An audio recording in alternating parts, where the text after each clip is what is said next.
Good morning, Shelter Rock. My name is David Carl Olson. I'm an associate minister of this congregation, and I'm coming to you from Pittsburgh, Pennsylvania, and the General Assembly of the Unitarian Universalist Association. I'm here with our student minister, Errol de los Santos, and you are there with our developmental minister, Reverend Jay Brooks, and we are all under the direction of our Minister of Lifespan Religious Education and lead minister, Reverend Dr. Natalie M. Fenimore, who, along with the other members of the Commission on Institutional Change, were recipients this week of the UUA President's Volunteer Service Award, presented by Reverend Susan Frederick Gray. Congratulations, Dr. Fenimore. Whether you are in the worship room right now, or watching a live stream, or a YouTube recording, may I welcome you to our welcoming congregation, the Unitarian Universalist congregation at Shelter Rock. In this Pride Month, we pledge a special welcome to lesbian, bisexual, and gay people who enter this community. We welcome people who are heterosexual and asexual. We pledge a welcome to people of all gender identities, cisgender and transgender folk, intersex and non-binary people, pangender, gender-neutral, gender-fluid, genderqueer. We pledge that all are welcome here. In the long story of human people gathering to consider matters of ultimate worth, our service of worship begins with an acknowledgement of who is in the room. We look to see those who we know and love. Right now, look around. Look at them, smile, give a wave, inquire into the state of their spirits. And we hope to greet the newcomer well and will pay attention to the teachings of the Torah, to give full regard to the widow, the orphan, and the stranger in our midst. If you have questions about our congregation and our Unitarian Universalist faith, please do not hesitate to speak to any of the leaders who share from this pulpit today. Stay after the service for a cup of coffee, to meet new friends. Check us out at UUCSR.org or give a call to our office to speak to a minister who will be on hand to further extend our warmest welcome.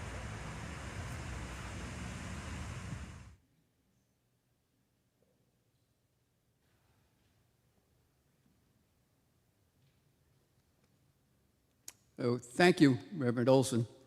There will be a meditation also on screen later in the service. Chalice lighting words. We hallow this time together by kindling the flame of our heritage.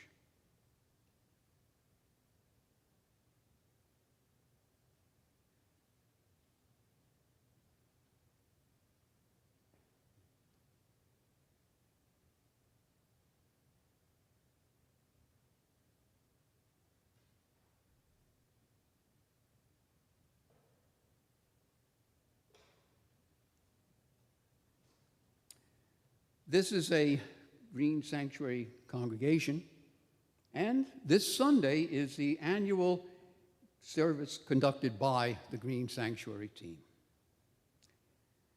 My opening words are going to be a bit different.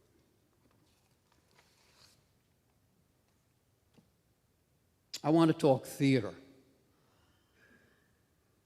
I'm sure that many of you have either read or seen the play Rhinoceros by Eugene Ionesco. Around? Yes. Yes. Okay. If you haven't, I recommend it. It's you can enjoy it without becoming particularly rhinocerotic. Anyway, the play I want to talk about is called Amédée. Amédée. There are two main characters, Amédée and his wife Madeline. Most of the action takes place in their apartment, but there's also a main prop, a man's body, a corpse, a cadaver, that grows geometrically through the play. Initially, it is out of sight in a back bedroom. But then we see the man's feet and a bit of his ankles cropping up in the dining room. As the play continues, the body grows and protrudes increasingly into the couple's living space. In successive stages, there is denial, despair, and delay until Act 3, when Amedée drags the now almost comically large corpse out of the apartment and down the street. So why, you may ask, I am up here talking theater of the absurd? Well, I feel this play provides a great metaphor for the climate crisis. It may be argued that in past decades, depending on where you lived, many of the problems associated with climate change were out of sight. But now, the signs, my God, even the smog, is all about us. Permitting a bad pun, we can see that something is afoot.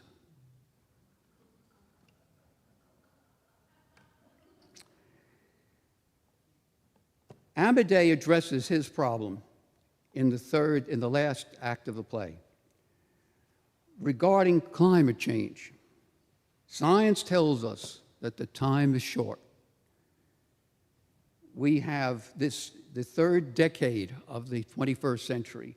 We must take decisive action. So what can we do? More specifically, what are we doing here at Shelter Rock? Others will speak to that today. It is time for music. I thank Any Given Sunday Band for playing for us here and in so many of our past services.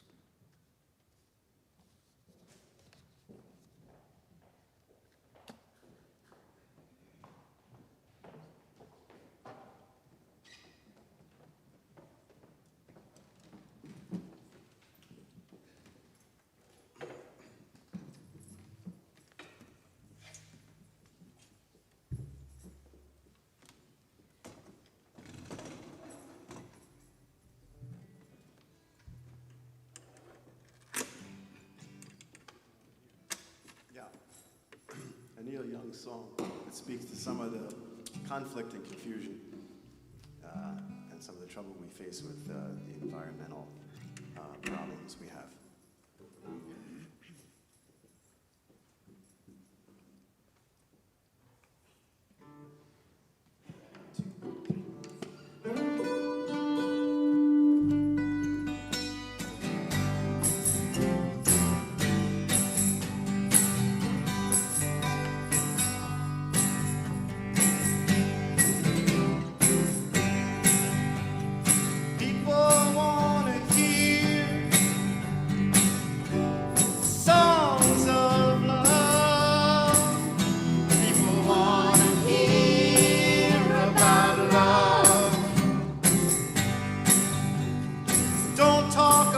Chevron millions going to the pipeline politicians.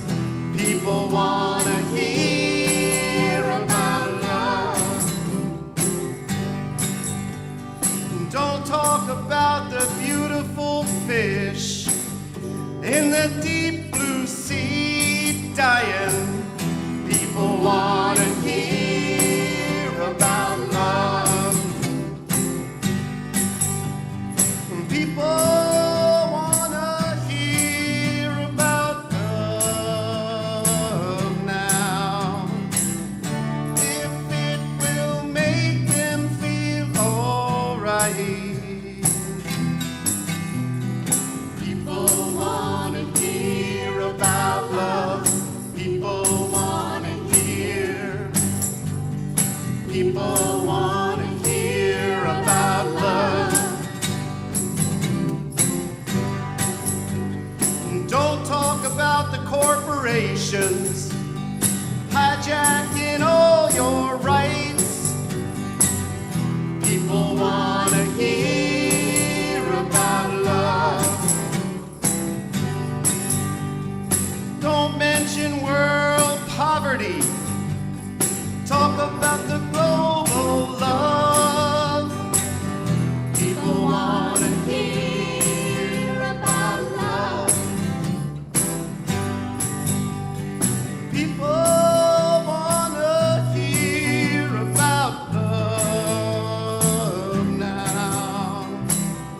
If it will make them feel all right. People want to hear about love. People want to hear. People want to hear about love.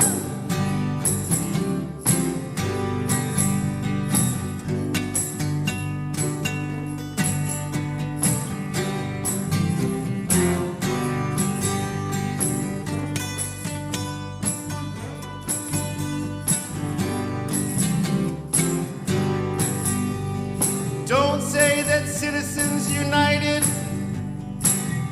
has killed democracy. People want to hear about love. Don't say that pesticides are causing autistic children. People want to hear about love. Don't say that people don't vote because they don't trust the candidates. People want to hear about love.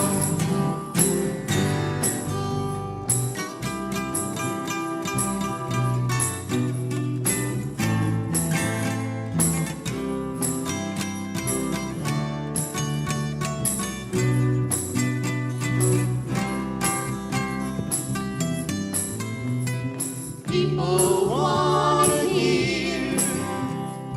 People want to hear. People want to hear about love. People want to hear about love. People want to hear. People want to hear about love. People want to hear about love. People want to hear. People want to hear about love.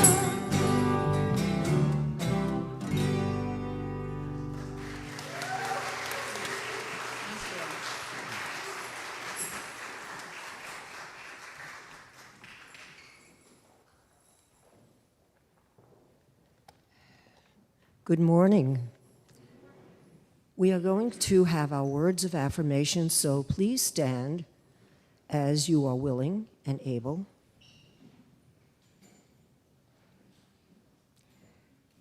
Love is the doctrine of this congregation. The quest for truth is its sacrament, and service is its prayer. To dwell together in peace, to seek knowledge in freedom, to serve human need, this do we affirm and covenant with each other.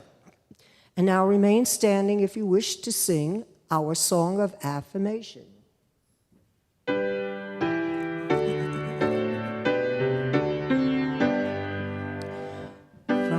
all that dwell below the skies, let songs of hope and hope arise. Let peace, goodwill on earth be sung through every land, on every tongue. Be seated. We're now going to have the invitation to the offering, which we have every week. And this week's offering will benefit UU Trauma Response Ministry. It is the June monthly collection at all services, this UU Trauma Response Ministry, because Reverend J. Brooks is associated with them, and it is a farewell for her. There are many ways to donate. You can use the QR code by opening the camera app on your phone, holding your phone so the QR code appears in view, but don't take a photo. And then you can tap the notification to open the donation page on UUCSR website. You also can text 516-210-2528 or go to a paypal.com and send money to donate at uucsr.org. Of course, you can drop a donation into the collection box in the main lobby. You can have a check written out, but be sure to enter 62523 on the memo line. Lastly, of course, we always accept cash into the donation box. Be as generous as you can.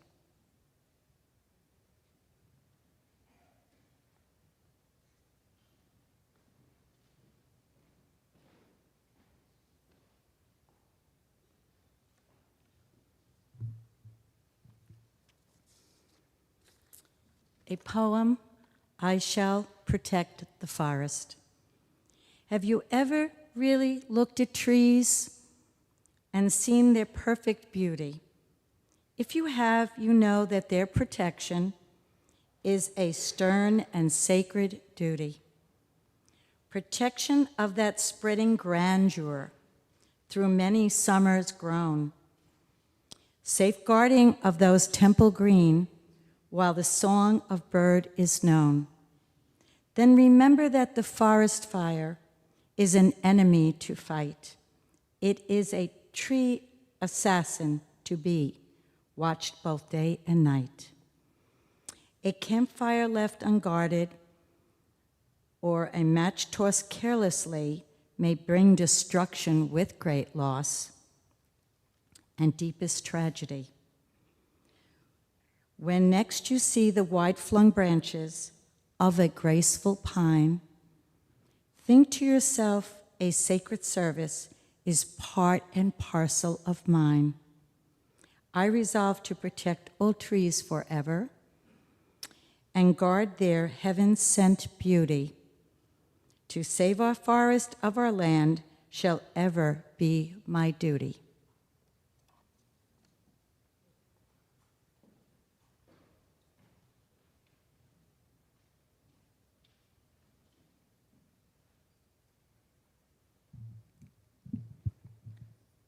I'd like to talk to you today about beautifying UU's native gardens. We created that garden in 2019, so we are heading into our fourth summer. Now, this year has been a very challenging year for our wildflower garden. While it has matured very successfully, we are learning which plants are extremely competitive and which are being crowded out. So in order to keep a balance and continue with a wide variety of plants for our different pollinators, it has become necessary to tweak the original garden plan. We have, due to the large size of the garden, it's being done in steps. For those of you that are not familiar with our wildflower garden, it's divided into 3 sections. We have a large back section and 2 smaller front sections. There's a grass path between all these garden sections with a 15 to 20 foot meditation circle in the center. So we are starting with one of the smaller front sections this year. It has been weeded, and the taller, more aggressive plants have been removed and relocated. We've purchased additional plants to fill in these areas, and I've also brought some native plants from my own gardens to fill in the areas. If you have any native plants at home that you'd like to donate, the plants we could use are on a list you'll find on the table outside the worship hall.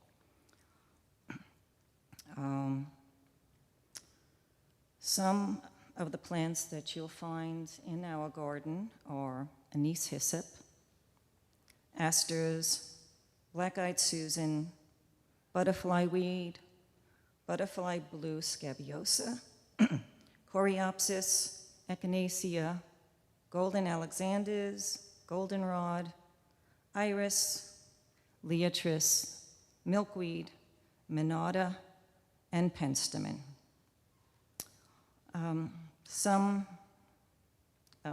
If you have any available time, we are always in need of volunteer help to maintain our garden.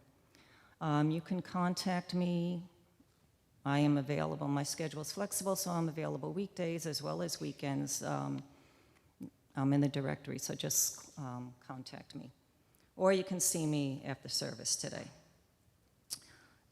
It will be a great opportunity for you to learn about how native gardening helps our pollinators and what each of these plants attracts. Maybe you want to attract more cardinals or hummingbirds or monarch butterflies, swallowtails to your garden. There are plants specific to each of those that will attract them. You may even discover a plant that you want in your own yard, and you'll have the opportunity to see it here and learn about its qualities beforehand. Sometimes we even have extra plants from our garden that you're welcome to take home. Thank you, and I hope to see you in our garden.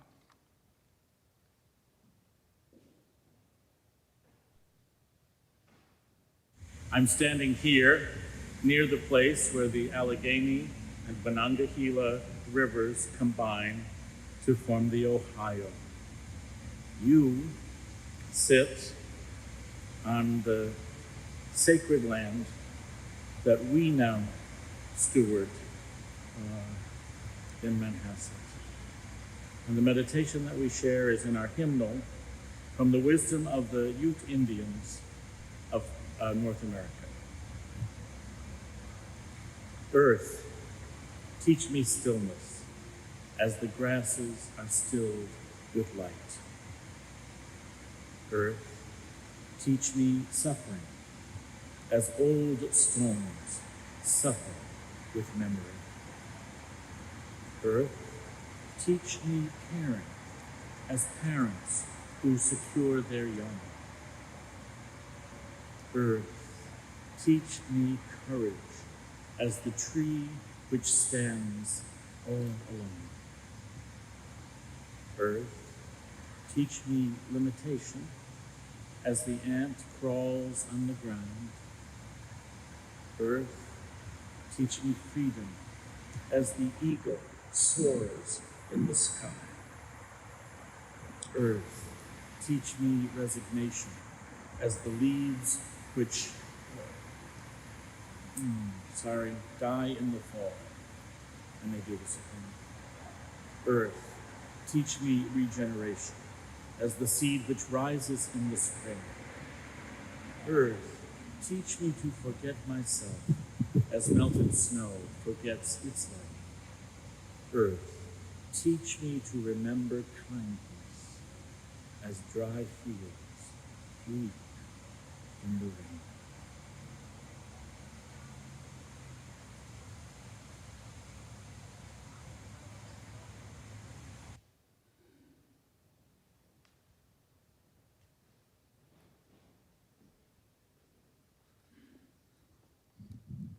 Good morning. My name is Dana Gum, and my lovely wife Rebecca and I like to visit public gardens wherever we travel. And on a recent trip, I noticed the following words on a plaque in the garden: the kiss of the sun for pardon, the song of the birds for mirth. One is nearer God's heart in a garden than anywhere else on earth. Now, I know we don't usually speak the God word around here. In fact, the last time that I used it was when I tripped on the hose in the patio, and I scraped my knee, and boy, did that hurt bad. So instead of the G word, we could use phrases like spirit of life, or life force. And one can truly feel that positive energy in a garden, and especially in Anne Marie's garden that she so eloquently talked about.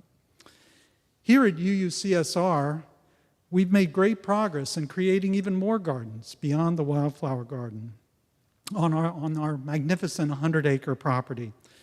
These places are truly spots where we can find spiritual renewal in presence of that life form, that force of life that we all treasure. In the patio area, right off the main lobby here, we have a flourishing garden with native perennial plants, shrubs, and trees that support our pollinators and other life forms.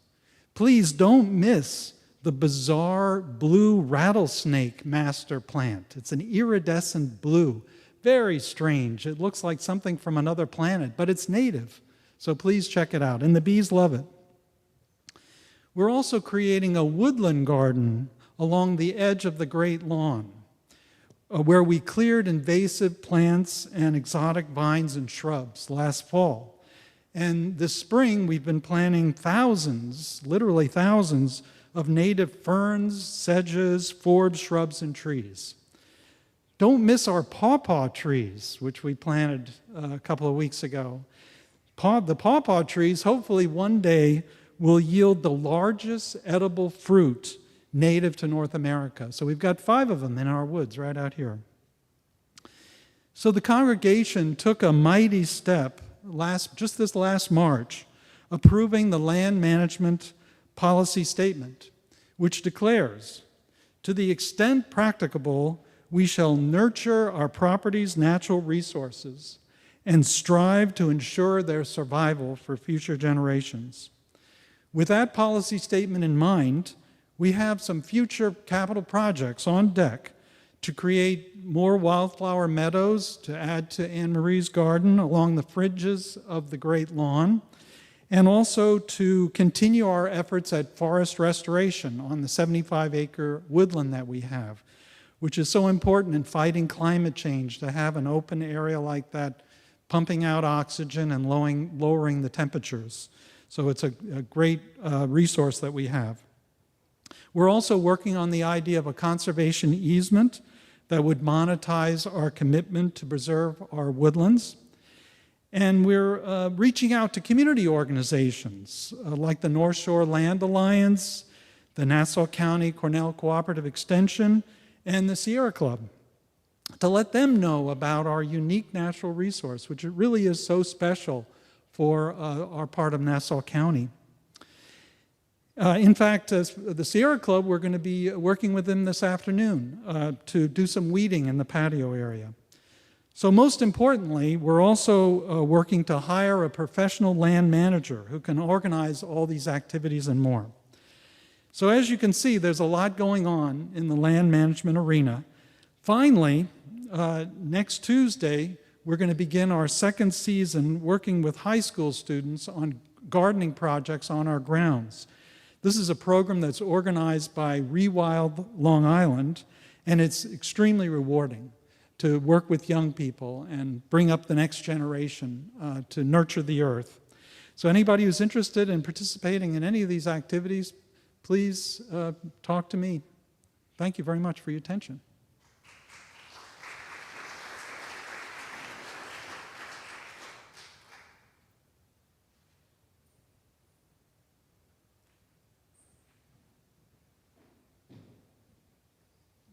Hi, I'm Jeremy Tuswich, and many of you may have noticed that there are a lot more electric cars and plug-in hybrid cars on the roads, and even in our parking lot right here. So this is good. Electric cars don't emit carbon or carbon dioxide, and they can be powered by renewable sources like wind and solar. So all that helps keep climate change in check. We're not emitting all that carbon dioxide into the atmosphere. So, but one problem with this changeover from internal combustion engine cars to electric cars is there's not enough public chargers. And people are saying, well, if I got an electric car, where would I charge it? So we're trying to do our part in that. We're planning to install maybe 4 to 6 electric car chargers right in our parking lot here. And with plans to expand that in the future. So these would be what are called level 2 chargers. So you can plug your electric car into this charger, and for 1 hour it will put enough energy in the batteries in your car to drive for maybe 25 miles. So every hour that you charge, you get 25 miles of driving on your car. So right now we're in the middle of doing this. We're talking to contractors to have the work done. We've looked it over. It wouldn't be hard to do. And our plans are to have this done, we hope, within a year, have those chargers in.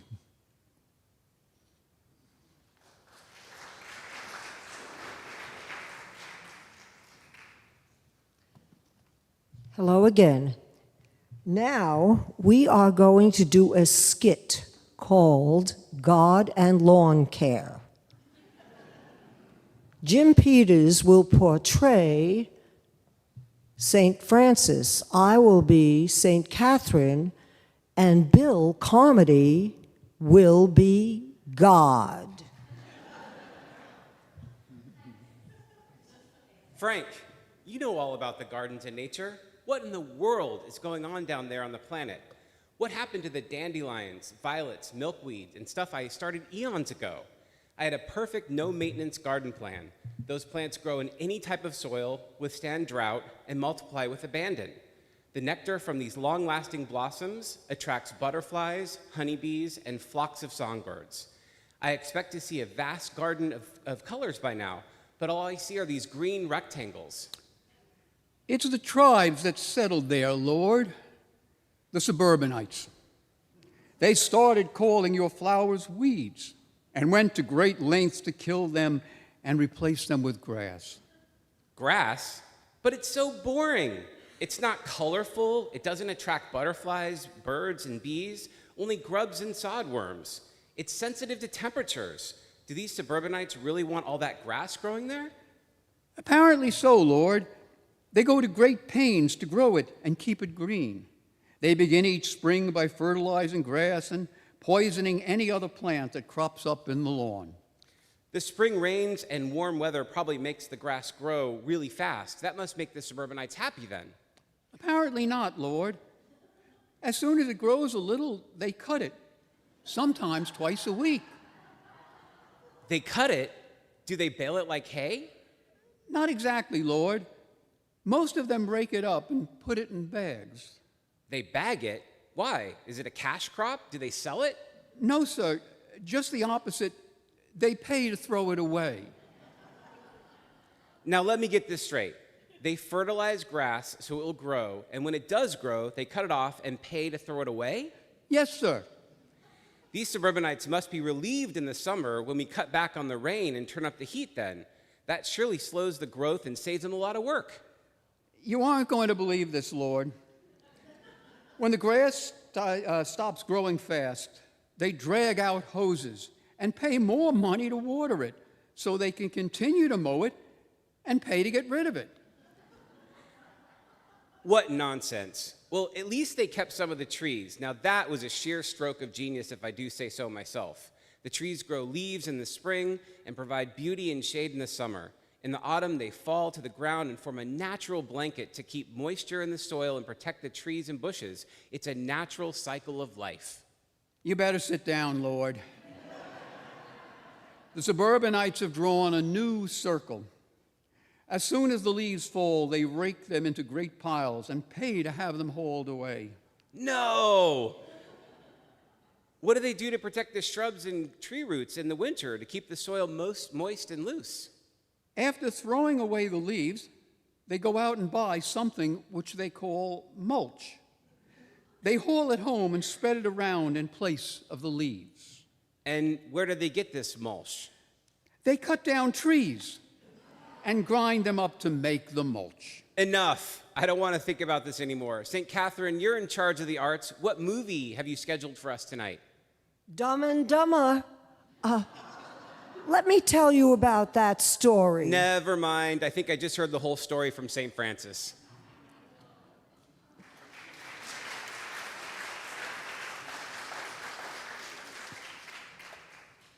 Okay, so now it's your turn. That means you can turn to your neighbor and ask the following question. What are you going to do to attain a sustainable planet, or what have you done this past year? Now turn to your neighbor. Go ahead. You have a minute or two.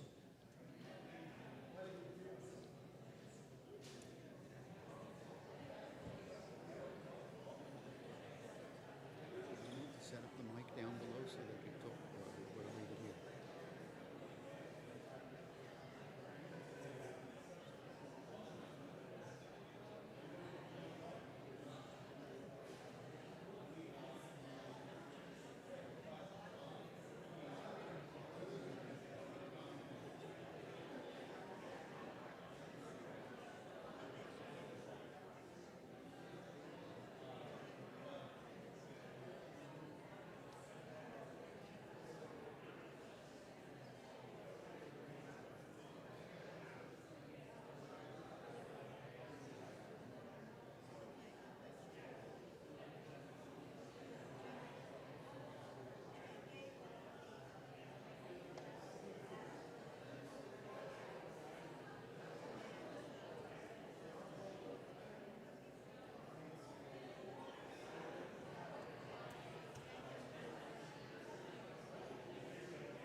Okay, I hope you got a moment to share, and perhaps a few of you would like to share what you learned.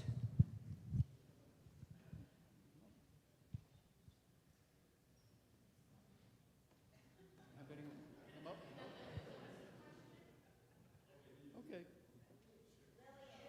Whoop. Thank you. All right. Well, I thought it was amazing that so many people knew all of this all along, because they've come from generations and generations of farmers, and they knew what they were supposed to be doing to be respectful of the land and the processes of nature. So this is nothing new.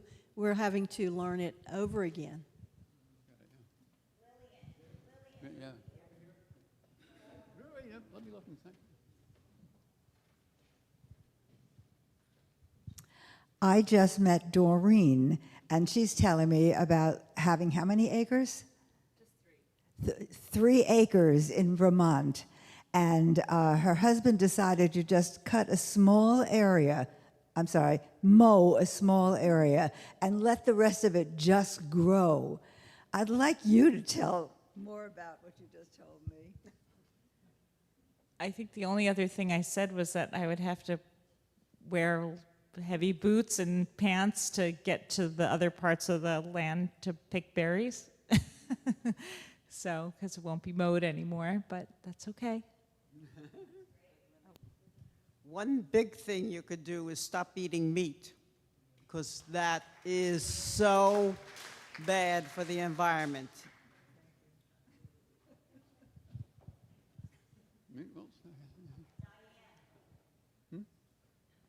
Well, sound here, okay. Okay, where is she? No, okay. Well, I'd just like to brag a little, because I have just this past week fully pulled out 3 winged euonymus from my property. I had one when I bought the property, and I've always gardened organically. I use no pesticide, blah, blah, blah, blah, blah. But I love this winged euonymus. It's a beautiful bush in the fall, but it's invasive, and it gets bigger and bigger, and it's seeded in several different spots. So I had 3 very large ones. They're gone. And now I'm going to put a butterfly garden in.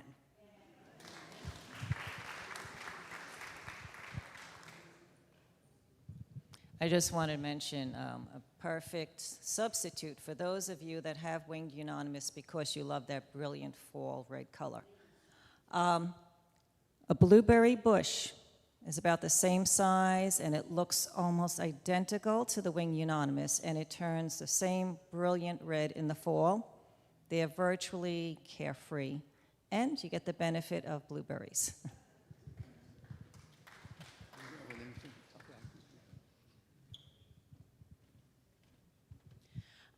I'd just like to say, some of you might think I'm totally crazy. I'm the lady who walks up the hill to come to service, but it's a win-win situation. While I still can, I get great exercise, and I walk wherever I can, whenever I can, and I get to take the train to work. So I'm really blessed that in this community I can move around without starting an engine. Thank you.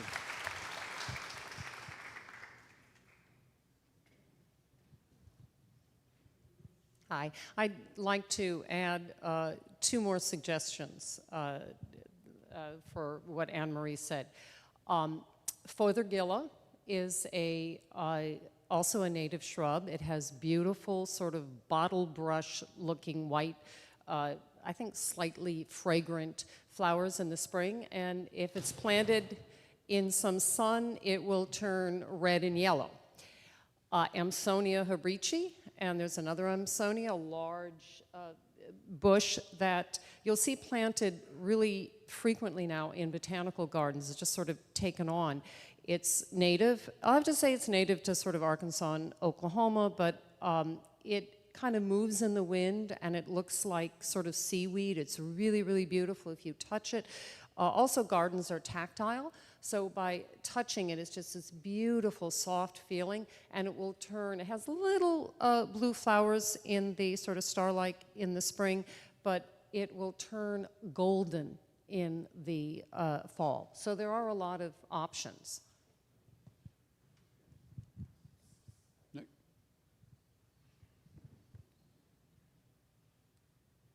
Many of you know I've been an environmentalist for many years, but it's only in the last few years that I'm actually Zooming, since the pandemic, and listening to websites and all sorts of good stuff. Recently, from, I think it was Food and Water Watch, I learned about microplastics. You know about them in the water and the fish and all that. But actually, this expert came out with a book. I'm sorry I don't recall his name. There's more in the air, especially in your house, because every bit of fabric, from your carpet to your bedspreads to your couches, it all has that plastic fiber. And unless we get the plastic industry to stop putting this into everything we possess, we are ingesting this in our kids. Now, I have a new granddaughter. She's on the carpet now. They said, vacuum, vacuum, vacuum. This is crazy. Microplastics are all around, and I'm so glad we have very little carpeting here. So thank you.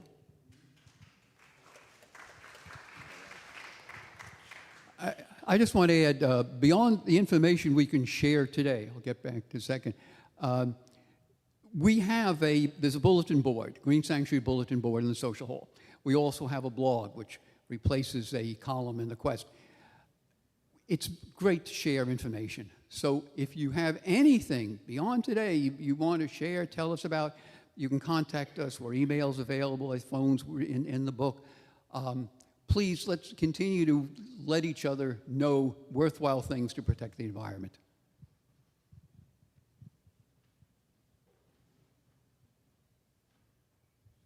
Mine is really just a personal testimony.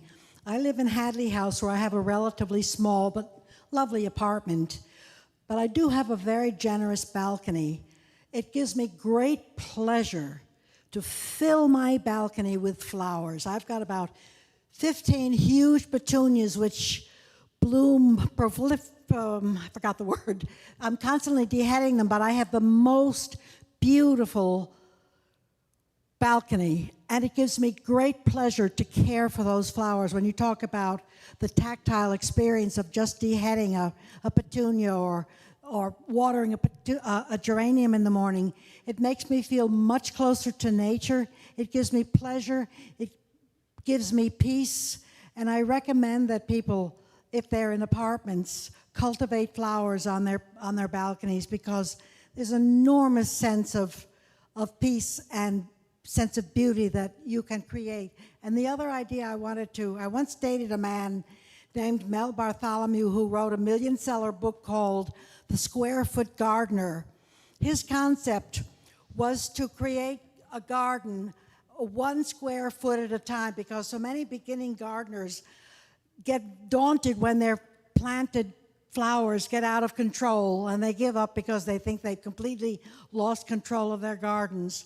But he would confine the growth of pattern to a foot at a time, so that you have control over what you're doing. And for handicapped people, they could have their little square boxes on top of a cardboard table and have access to a garden. It was a very useful idea, especially for novice gardeners.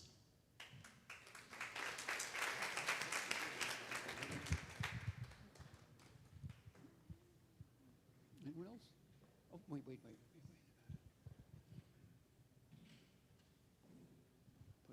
Thank you all for sharing with each other and with us. And now we're going to hear some great music again. Okay. Thank you.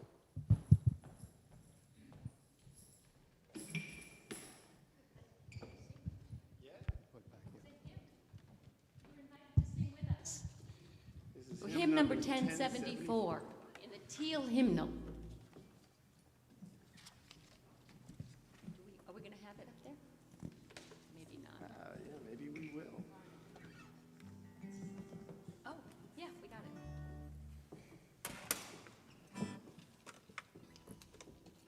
You can stand and sing along, okay? Let's get And in memory up of and Harry join in. Belafonte.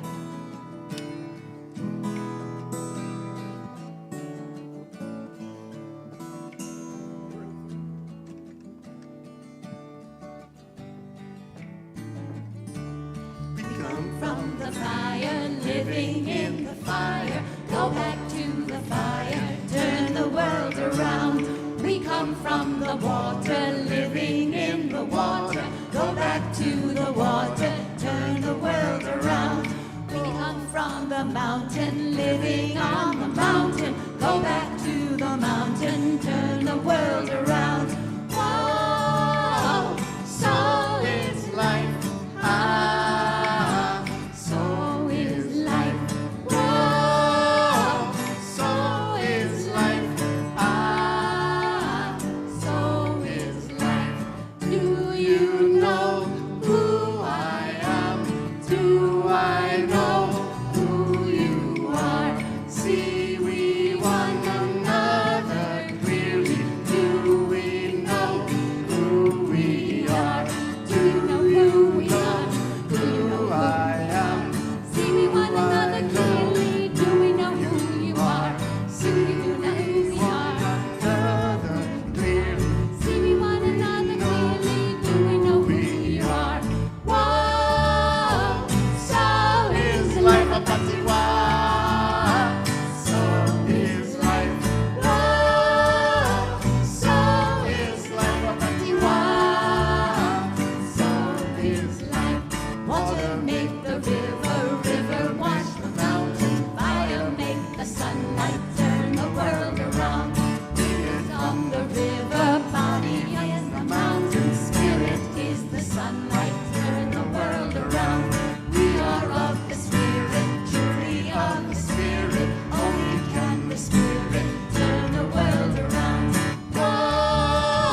And for the closing words, I'm going to read a Navajo benedictory chant. Beauty is before us and beauty is behind us. Above us and below us hovers the beautiful. We are surrounded by it, we are immersed in it. In our youth we are aware of it, and in old age we shall walk quietly the beautiful trail. In beauty it is begun, in beauty it is ended. And for the chalice extinguishing, we extinguish this flame, but not the light of truth, the warmth of community, or the fire of commitment. These we carry in our hearts until we are together again.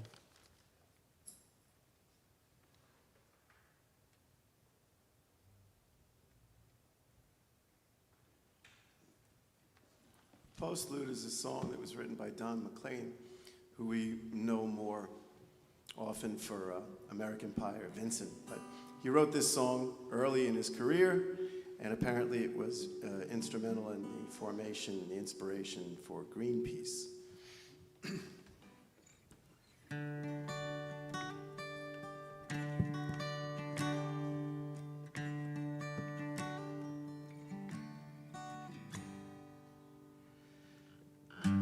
Every thread of creation is held in position by still other strands of things living in an earthly tapestry hung from the skyline of smoldering cities so gray and so vulgar as not to be satisfied with their own negativity, but needing to touch all the living as well.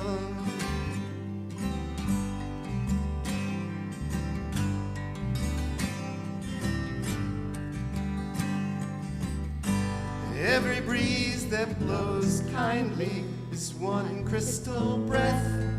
Every exhale of the blue diamond heaven is gentle a touch as the hands of the healer, as soft as farewells whispered over the coffin.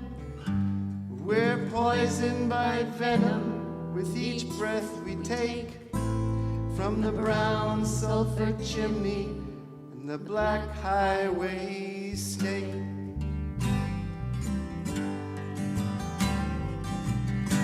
Every dawn that breaks golden is held in suspension, like the yolk of the egg in albumin, where the birth and the death of unseen generations are interdependent in vast orchestrations, and painted in colors of tapestry thread, when the dying are born and the living are dead.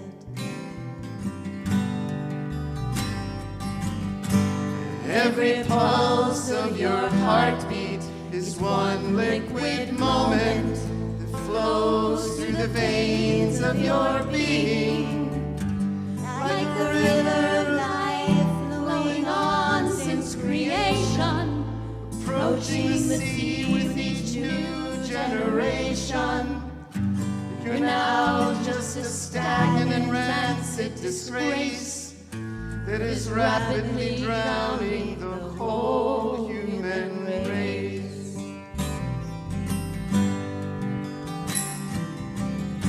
Every fish that swims silent, every bird that flies freely, every doe that steps softly, every crisp leaf that falls, all the flowers that grow on this colorful tapestry, somehow they know that if man is allowed to destroy all we need, he will soon have to pay with his life for his greed.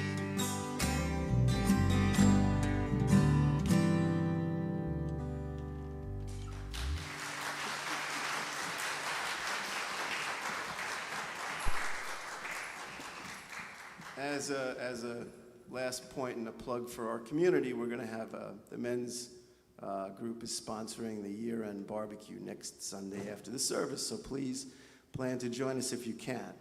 All right.